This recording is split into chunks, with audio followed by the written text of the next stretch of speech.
Students, আজকে আমি তোমাদের জন্য কোষ রসায়ন ক্লাস নিয়ে এসেছি। কোষ রসায়ন ক্লাসের শুরুতেই আমরা বলবো যে কোষ হলো জীবদেহের গঠন ও কাজের একক।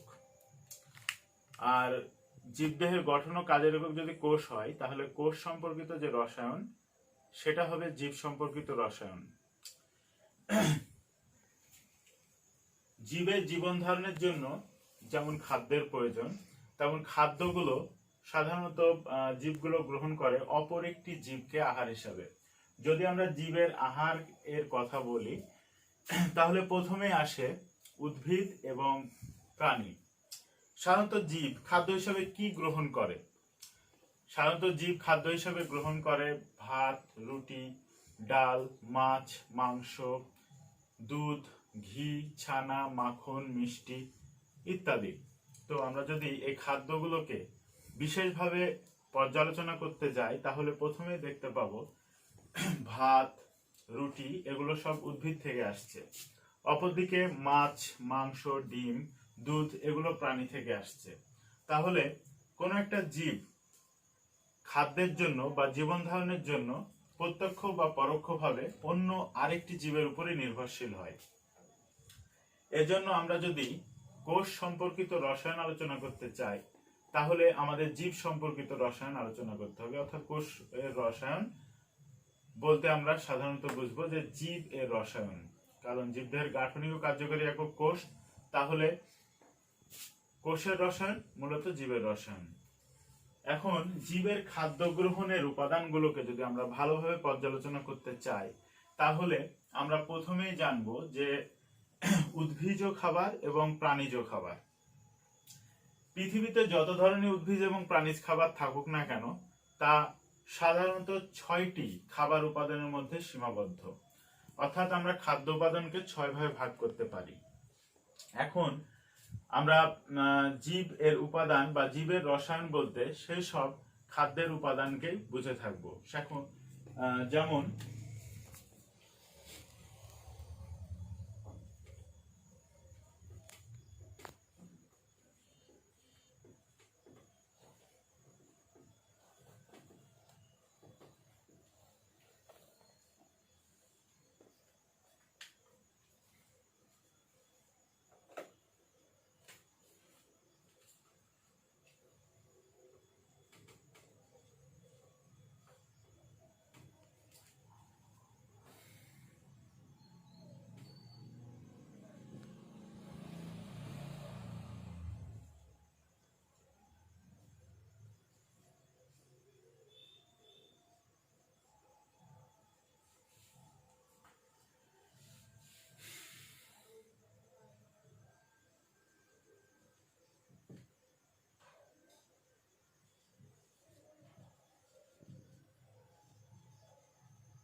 তাহলে দেখো যে খাবার আমরা মোটামুটি ভাবে দেখতে পাচ্ছি শর্করা, আমিষ, স্নেহ বা চর্বি, যেগুলোকে ইংরেজিতে বলা হয় শর্করাকে কার্বোহাইড্রেট,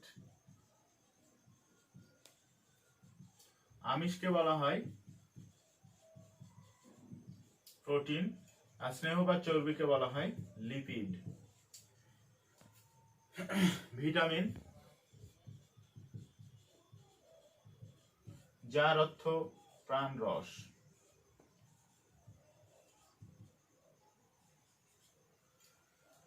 খনিজ লবণ, মিনারেল সল্ট এবং ওয়াটার। অর্থাৎ খাবারকে আমরা ভাঙলে পাচ্ছি 6 ধরনের উপাদান। ঠিক একইভাবে কোষ অর্থাৎ জীবদেহকে ভাঙলে আমরা 6টি উপাদানই পাবো।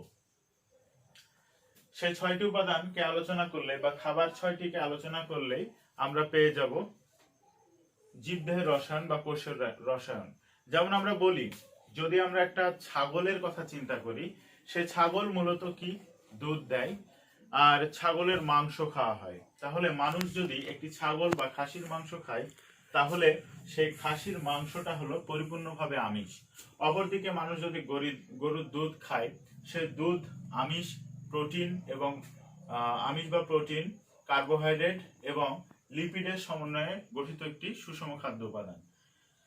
অপরদিকে যদি মানুষ ঘি, মিষ্টি, ছানা, দুধ, মাখন ইত্যাদি বস্তু খায়, সেটা হলো লিপিড, যা সাধারণত দুধ গরু থেকে আসে, এবং মিষ্টি যেটা সুক্রোজ অর্থাৎ আখের রস থেকে আসে, সেগুলো সবই কোনো না কোনো জীবের উপাদান। আর এইসব জীবের উপাদান গুলোই হলো খাদ্য হিসাবে অন্য একটি জীব প্রত্যক্ষ বা পরোক্ষভাবে গ্রহণ করে। তাই আমরা বলতে পারি যে কোষের রসায়ন বলতে আমরা জীবদেহের রসায়নকে বুঝে থাকবো। এখন আমরা তাহলে সেই সব রাসায়নিক বস্তুগুলো নিয়ে আলোচনা করি। জৈব বস্তু এখানে আমরা দেখছি খাবার হিসেবে গ্রহণ করা হচ্ছে শর্করা, আমিষ, স্নেহ বা চর্বি, ভিটামিন, খনিজ লবণ, পানি। আমরা দুই ভাগে ভাগ করেছি। তাহলে তার আগে আমরা খাদ্যকে একটু সংজ্ঞায়িত করে নিই।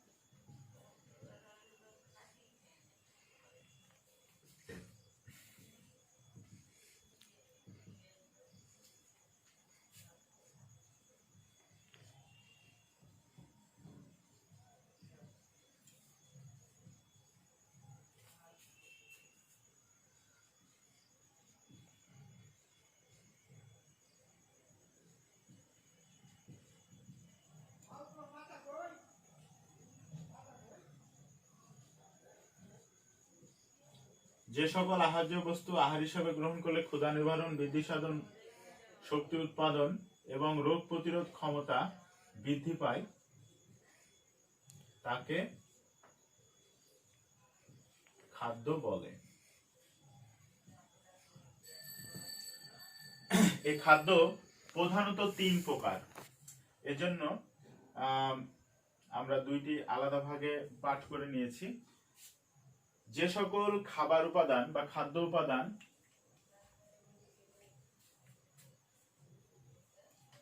বিপাকের প্রয়োজন হয়, বা যে সকল খাদ্য উপাদান থেকে সরল উপাদান পরিণত করার জন্য বা সরল উপাদান হিসেবে পরিণত করার জন্য তাদেরকে বিপাকের প্রয়োজন হয়, তাদেরকে বলা হয় মুখ্য উপাদান। আমি আরেকবার বলি আলাদাভাবে, যে সকল খাদ্য উপাদান যে কোনো জীবদেহে বা মানব দেহে গ্রহণের সময় এবং গ্রহণ করার পরে তাকে যদি বিপাকের প্রয়োজন না হয়, তবে তাকে বলবো আমরা গৌণ উপাদান। আর যে সকল খাদ্য উপাদান মানব দেহে বিপাকের প্রয়োজন হয়, তাকে বলবো মুখ্য উপাদান। বিপাকের প্রয়োজন হয়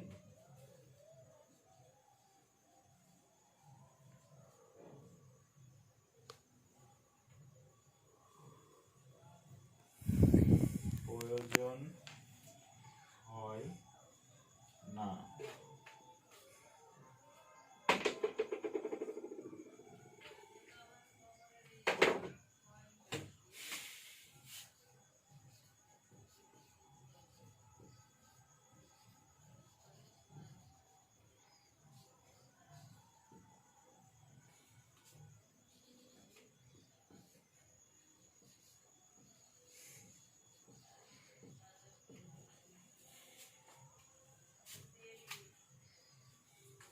তাহলে এই যে 3টি উপাদান আছে, এগুলো সরাসরি দেহে গৃহীত হয় এবং তা দেহে বিভিন্ন ধরনের চাহিদা মেটানোর পরে আমাদের দেহ থেকে তা পরিত্যক্ত হয় অথবা সঞ্চিত হয়, অথবা আমাদের দেহে পানির ভারসাম্য নিয়ন্ত্রণ করে, খনিজ লবণ যা আমাদের যকৃৎ এবং কতিপয় অস্থি সঞ্চয় করে রাখে, ভিটামিন বা প্রাণরস আমাদের দেহের অস্থি এবং বিভিন্ন ধরনের অঙ্গ প্রত্যঙ্গ গ্রন্থি সেগুলোকে সঞ্চয় করে রাখে। তার মধ্যে প্রধান হলো যকৃৎ বা লিভার।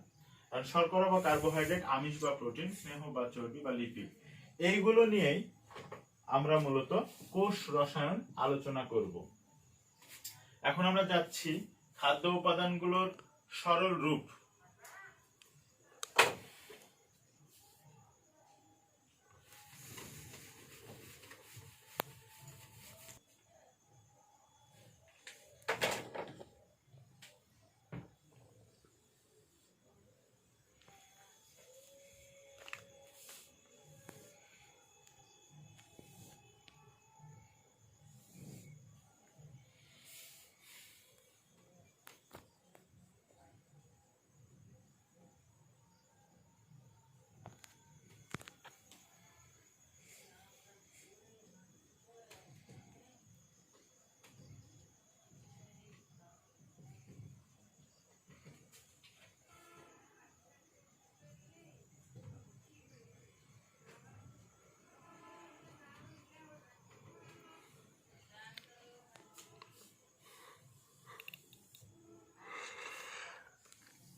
কার্বোহাইড্রেট,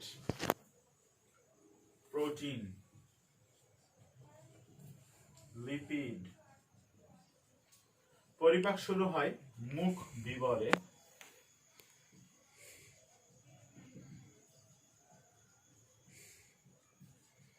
লালাগ্রন্থি দ্বারা।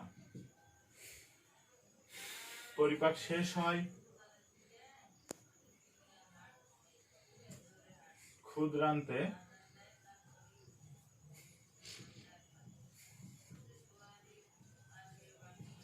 ইলিয়ামে সরলীকৃত উপাদান গ্লুকোজ। প্রোটিন বা আমিষ শুরু হয় পাকস্থলীতে, HCl দ্বারা, শেষ হয় ক্ষুদ্রান্তের ইলিয়ামে। লিপিড পরিপাক শুরু হয় ক্ষুদ্রান্তের ডিওডেনামে।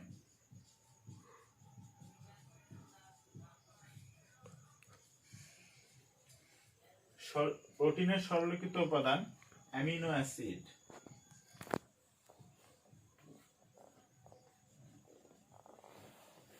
লিপিডের সরলীকৃত উপাদান ফ্যাটি অ্যাসিড ও গ্লিসারল।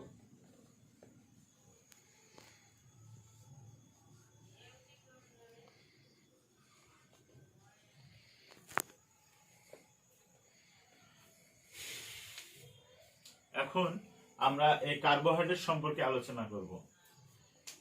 তাহলে তোমরা দেখে নিচ্ছ যে কার্বোহাইড্রেট, প্রোটিন, লিপিড।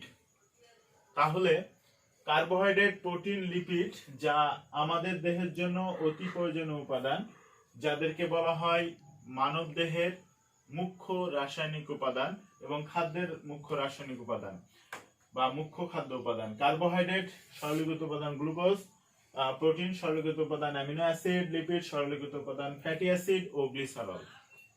এখন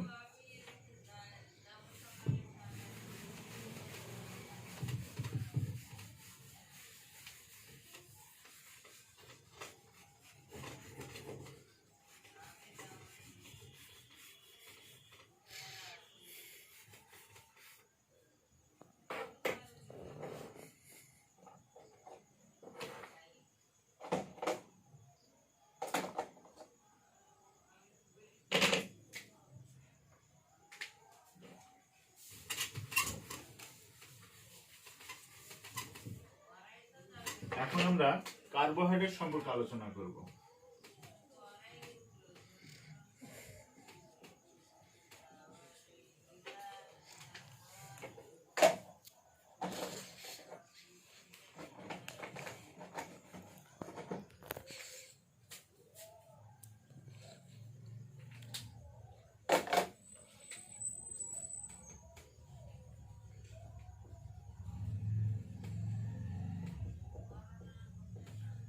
The hydration of carbon and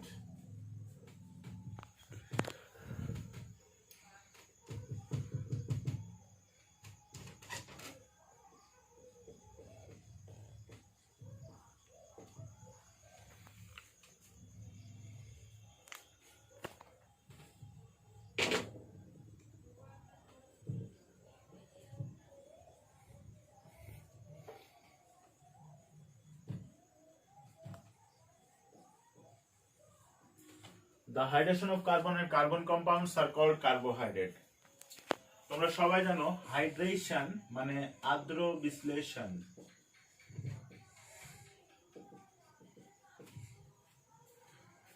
carbon compounds কার্বনজাত যৌগ।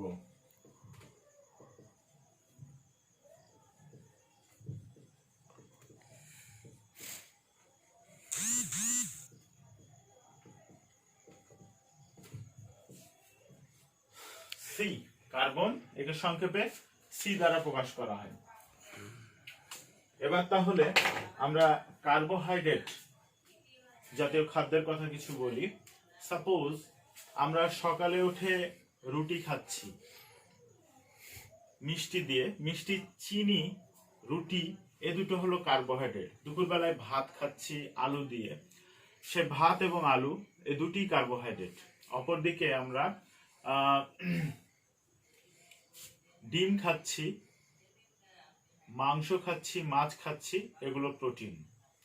তো যদি আমরা ছানা, ঘি, মাখন খাই তাহলে সেগুলো, বা তেল, চর্বি খাই তবে সেগুলো লিপিড। তো আমরা এখন কার্বোহাইড্রেট সম্পর্কে আলোচনা করছি। এবার কার্বোহাইড্রেটের বিষয়টা দাঁড়ায় যে কার্বোহাইড্রেট বস্তুগুলো সাধারণত আমরা চোখে যা দেখি, ভাত স্টার্চ, রুটি স্টার্চ, অপরদিকে আমরা কিছু কিছু উপাদান এদের সাথে মিশ্রিত অবস্থায় থাকতে পারে, যেমন সেলুলোজ,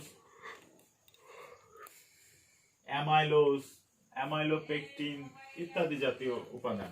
এখন আমরা সেগুলো জানার আগে এর সংজ্ঞাটা জেনে নিই, কার্বোহাইড্রেটটা কি। সংক্ষেপে আমরা দেখলাম the hydration of carbon and carbon compounds are called carbohydrate.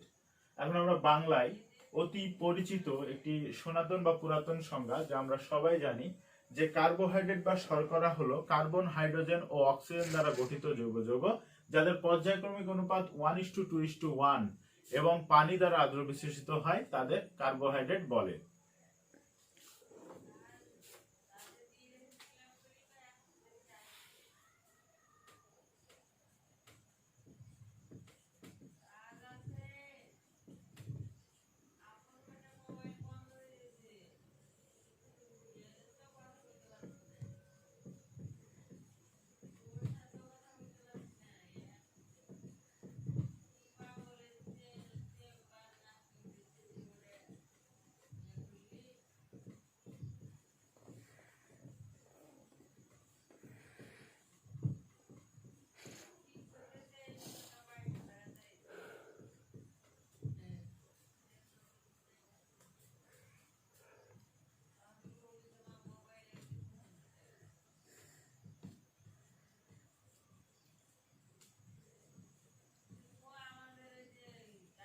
যাদের পর্যায়ক্রমিক অনুপাত 1:2:1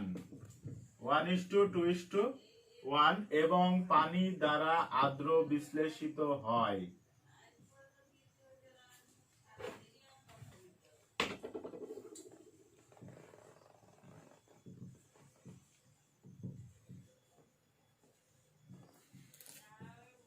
আদ্র বিশ্লেষিত হয় তাদের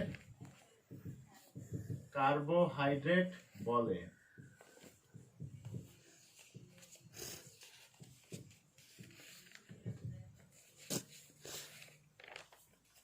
তাহলে এই সনাতন সংজ্ঞা অনুসারে এদের সাধারণ সংকেত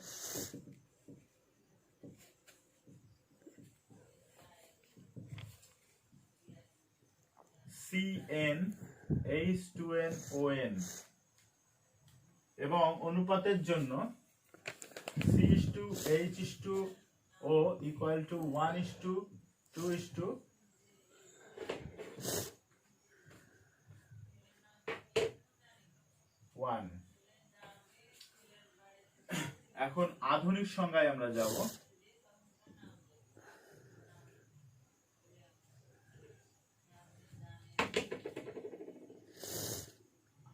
এই যে সনাতন সংজ্ঞা আমরা দেখতে পাচ্ছি, যদি n এর মান 6 হয় তবে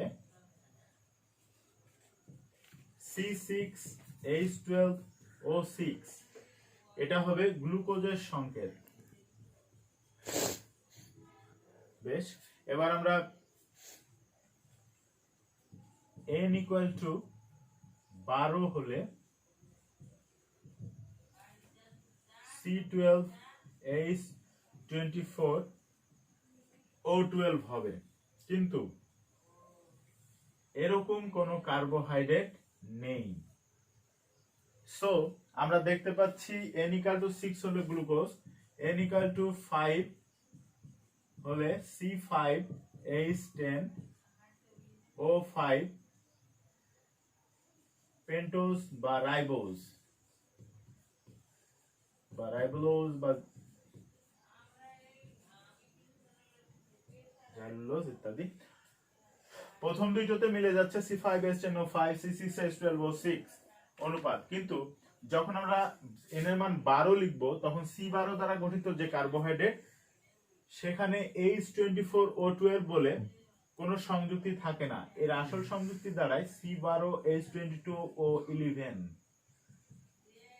যাতে 12 দুগুণী 24 এটা মিলে না এবং 12 কে 12 অক্সিজেনও মিলে না। সেক্ষেত্রে এই পুরাতন সংকেত বা সনাতন সংকেতটা কার্যকর থাকে না। এজন্য বর্তমানে কার্বোহাইড্রেটের আধুনিক সংজ্ঞা দেওয়া হয়েছে, যেটা আমরা এখন জানবো।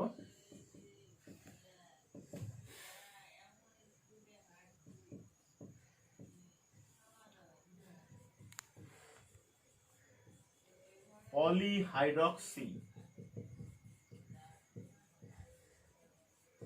aldehyde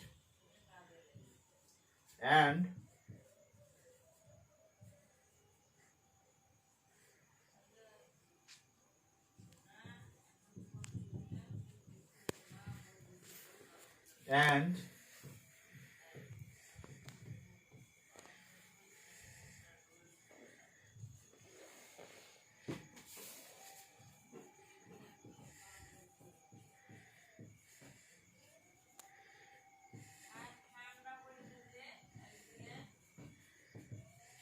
polyhydroxyaldehyde and polyhydroxyketone and its derivatives are called carbohydrate। আমরা যদি বাংলায় বলি পলিহাইড্রক্সিঅ্যালডিহাইড এবং পলিহাইড্রক্সিকিটোন ও এর উদ্ভূত যৌগসমূহকে বলা হয় কার্বোহাইড্রেট। পলিহাইড্রক্সিঅ্যালডিহাইড এবং পলিহাইড্রক্সিকিটোন এবং এর উদ্ভূত যৌগসমূহকে বলা হয় কার্বোহাইড্রেট। তাহলে আমরা চিনে নিই কিছু সংকেত।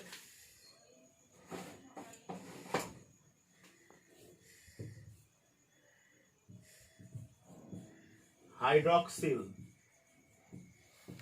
অ্যালডিহাইড,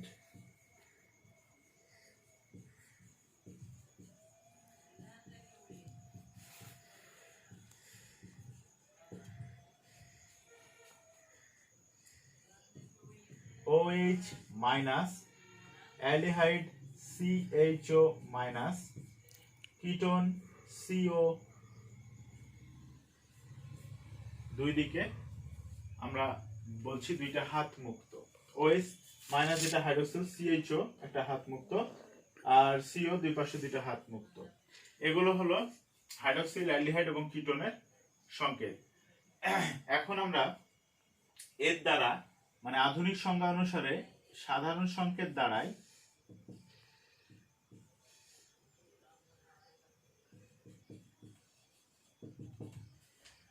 CXH2OY নতুন সংকেত। যদি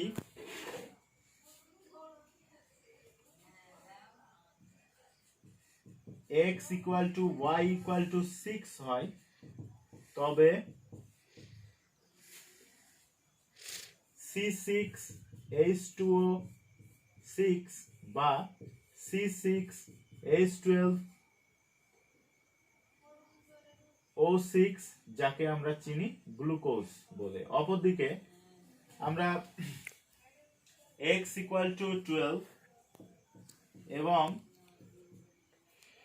y ইকুয়াল টু 11 হলে C12H20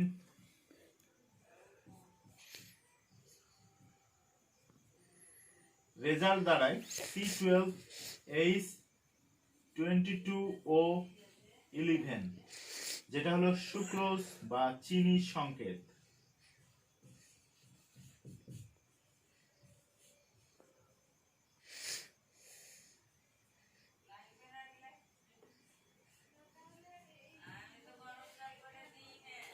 কার্বোহাইড্রেট আমরা দেখতে পাচ্ছি আধুনিক সংজ্ঞা অনুসারে C12H22O11 এটাও মিলে যাচ্ছে, অপরদিকে C6H12O6 এটাও মিলে যাচ্ছে।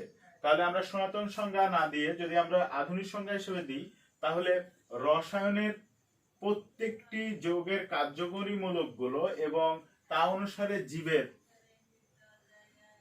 কার্বন এবং হাইড্রোজেন এবং অক্সিজেন অনুপাতগুলো সুন্দরভাবে মিলে যায়। আমরা যদি বলি আদ্র বিশ্লেষণের কথা, সেটাও মিলে যায় যে পানি কার্বন, তাহলে the hydration of carbon is called carbohydrate. The hydration of carbon is called carbohydrate. Then it will be clear that carbohydrate has a characteristics that hydration power কার কার্বনের। সো এখন আমরা কার্বোহাইড্রেটের কিছু সংকেত দেখে নিই।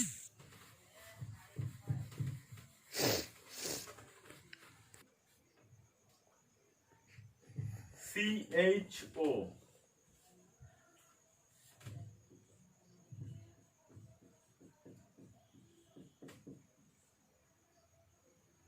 1 2 3 4 5 6,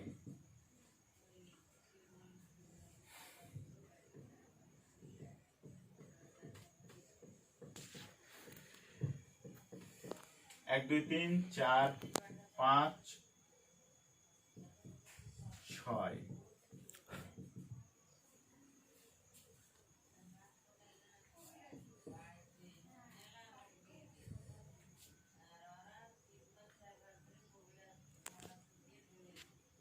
তাহলে আমরা যদি সংকেত লিখে ফেলি, তাহলে প্রথমে যদি আমরা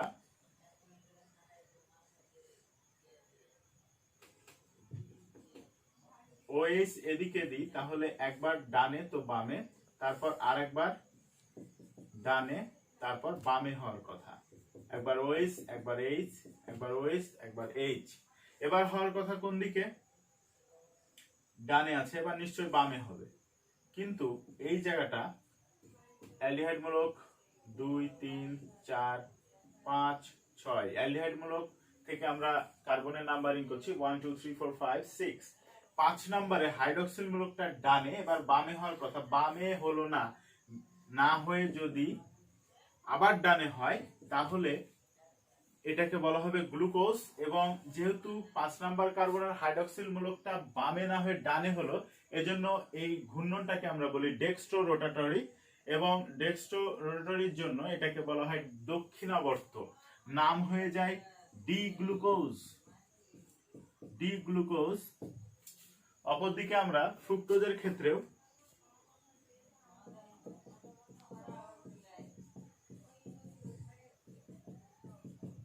আমরা দেখতে পাচ্ছি যে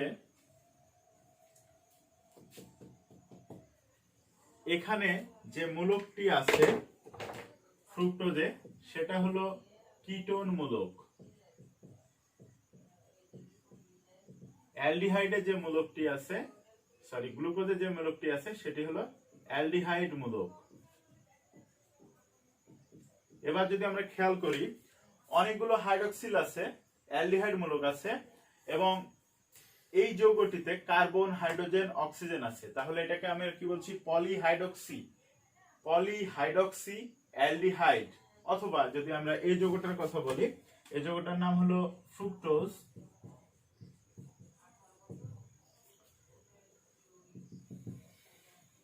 আমরা ডিফ্রুক্টোজ লিখতে পারি। পলিহাইড্রক্সি অ্যালডিহাইড ছিল গ্লুকোজে, পলিহাইড্রক্সি কিটোন আসলো ফ্রুক্টোজে, এজন্য নাম চেঞ্জ হয়ে গেল। Both of them are the same molecular formula C6H12O6, C6H12O6। যেহেতু গাঠনিক সংকেত ভিন্ন এবং আণবিক সংকেত একই, সেহেতু এই যৌগটিকে এই যৌগটির সমাণু বলা হবে, আর এরকম বৈশিষ্ট্যকে বলা হবে সমানুতা। এরকম আমরা দেখতে পাবো ম্যানোজ, গ্যালাক্টোজ।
আর এটাকে আমরা পাবো হলো ম্যানোজ, আর এটাকে আমরা পাবো গ্যালাক্টোজ। ম্যানোজ আর গ্যালাক্টোজ। কোন বইতে যদি আমরা হাইড্রক্সিল মূলকটা এদিক ঘোরাই, তাহলে এটা এদিকে ঘুরবে। এই দুটো হাইড্রক্সিল এদিকে ঘুরে যাবে, তখন এই দুটো হাইড্রক্সিল এদিকে ঘুরে যাবে। একইভাবে আমরা গ্যালাক্টোজে পাবো, এই হাইড্রক্সিল এদিকে আসলে এই হাইড্রক্সিল গুলো এদিকে ঘুরে যাবে। অপরদিকে আমরা গ্লুকোজেও এই হাইড্রক্সিল গুলো যদি এদিকে ঘুরাই, তাহলে এগুলো এদিকে ঘুরে যাবে। তাহলে আমরা এবার দেখে নিলাম যে এমিল ফিশার যেভাবে গ্লুকোজের, ফ্রুক্টোজের, ম্যানোজের, গ্যালাক্টোজের যে শিকল, সরল শিকল বা চেন বা শৃঙ্খলের মাধ্যমে গাঠনিক সংকেত প্রকাশ করে, সেটা এটাকে বলা হয় ফিশার কাঠামো। এবার আমরা চাক্রিক কাঠামো দেখব।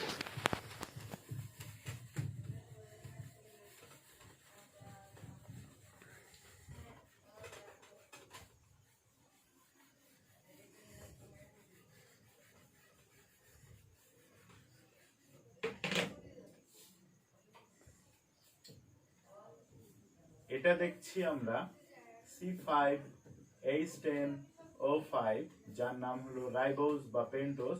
আমরা কার্বোহাইড্রেটের শ্রেণী বিভাগের সামনের দিন যাব। আজকে আমরা এটা লিখি চাক্রিক কাঠামো, রাইবোজ বা পেন্টোজ। আর এটা হলো C6H12O6, এটা হলো গ্লুকোজ, ফ্রুক্টোজ, গ্যালাক্টোজ, ম্যানোজ, এগুলো হতে পারে। আমরা গ্লুকোজের সংকেত হিসাবে লিখবো। আমরা দেখছি রাইবোজ 5টি কার্বন আছে, তাহলে হবে পঞ্চভুজ, আর 6টি কার্বন আছে গ্লুকোজে, তাই এটার গঠন বা চাক্রিক গঠনটা হবে ষড়ভুজ। ঠিক আছে, এবার আমরা ষড়ভুজটা দেখে নিই, আর এটার পঞ্চভুজটা দেখে নিই।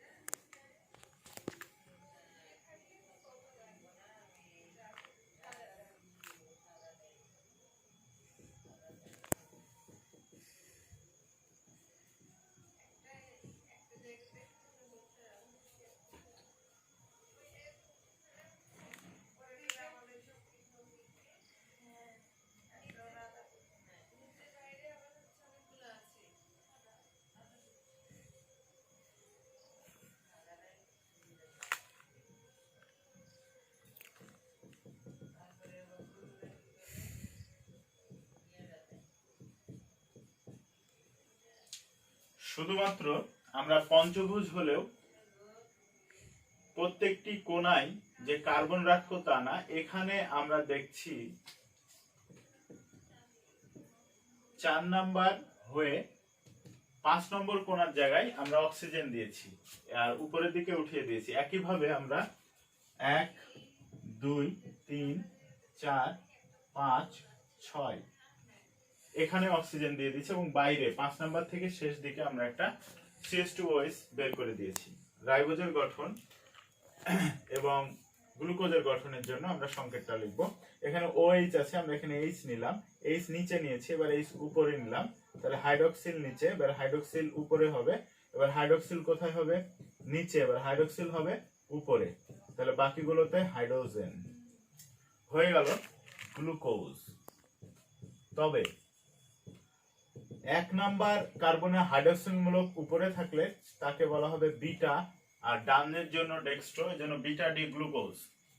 অপরদিকে CH2OH, তাহলে এখানে আমরা নিব H, H এবার উপরে, OH নিচে, এবার OH টা আমরা কোথায় নিব? উপরে, এবার OH টা কোথায় যাবে? নিচে। তাহলে এটা হাইড্রোক্সিল মূলকটা 1 নম্বর কার্বনের নিচে, তাই এটার নাম হবে আলফা ডি রাইবোজ। যদি সাপোজ আমরা এই হাইড্রক্সিল মূলক হাইড্রোজেন আর এগুলো চেঞ্জ করে দিই, ঠিক একইভাবে এইটা আর এইটা চেঞ্জ করে দিই, তাহলে কি নাম দাঁড়ায়?